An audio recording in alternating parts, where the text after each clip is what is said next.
Saluto alle autorità civili, militari e religiose, a tutti i cittadini e alle persone che oggi hanno voluto essere presenti qui a Refrontolo in occasione dell'anniversario dell'alluvione del 2 agosto e all'apertura del Parco del Molinetto Gor del Muner.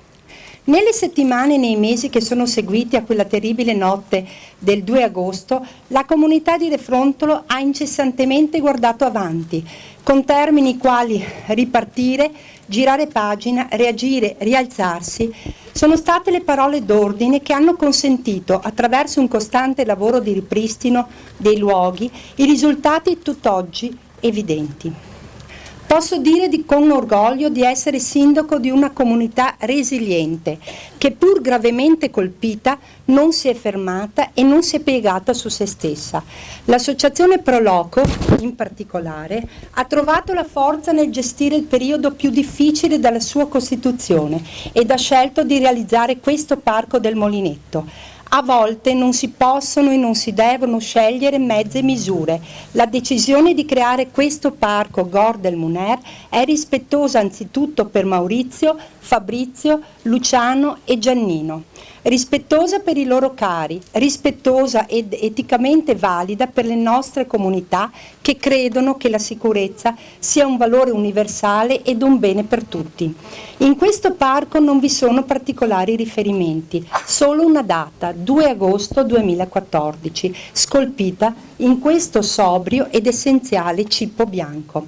Una data che è scolpita anche dentro i nostri cuori, perché se è vero che quando dobbiamo superare tragici fatti e lutti è necessario che il tempo e l'oblio possano attenuare le emozioni e il dolore, è altresì importante che troviamo in particolari momenti come questo il modo per riconoscere e ricordare ciò che è stato e per permetterci un abbraccio collettivo denso di commozione, coinvolgimento e di condivisione.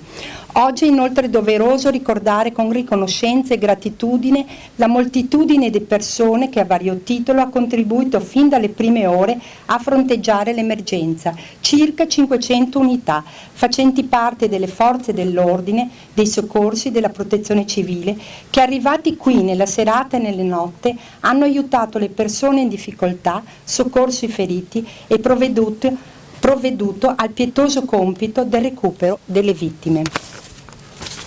Persone che con la loro professionalità e con il loro codice deontologico hanno offerto il loro servizio in silenzio. Vigili del fuoco, soccorso alpino, protezione civile, carabinieri, polizia, polizia locale, corpo forestale dello Stato e quanti si sono prodigati quella sera e i giorni successivi. Grazie. Relativamente alle opere di ricostruzione, la Regione Veneto, attraverso il Genio Civile, è intervenuta con importanti lavori di consolidamento degli argini, sistemazione delle frane e messa in sicurezza del bacino degli Erza. Numerosissime sono state le iniziative attuate dalle associazioni e dalla società civile per portare conforto e sollievo, dalla sottoscrizione pubblica dei comuni di Pieve di Soligo, Refrontolo, Santa Lucia di Piave, Sernaglia della Battaglia e Tarzo, alle varie raccolte di fondi a scopo di beneficenza. Ravvisano che questa parte del Veneto è generosa e solidale, molto di più di quanto si voglia vedere dall'esterno. Un ultimo pensiero di riconoscenza va a tutti i tecnici che attraverso lo studio dei fatti, mediante la conoscenza e l'analisi dei fenomeni, hanno fornito una cornice di comprensione degli eventi meteo avversi di quella sera.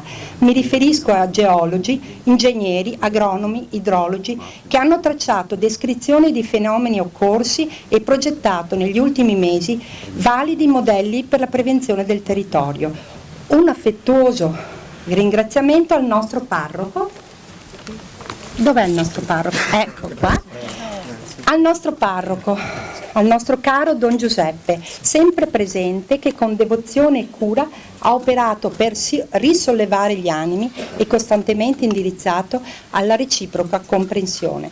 Per concludere, desidero ringraziare tutti voi presenti all'inaugurazione di questo parco. Possa questo luogo essere portatore di spazi di serenità, di speranza, di fiducia e di condivisione.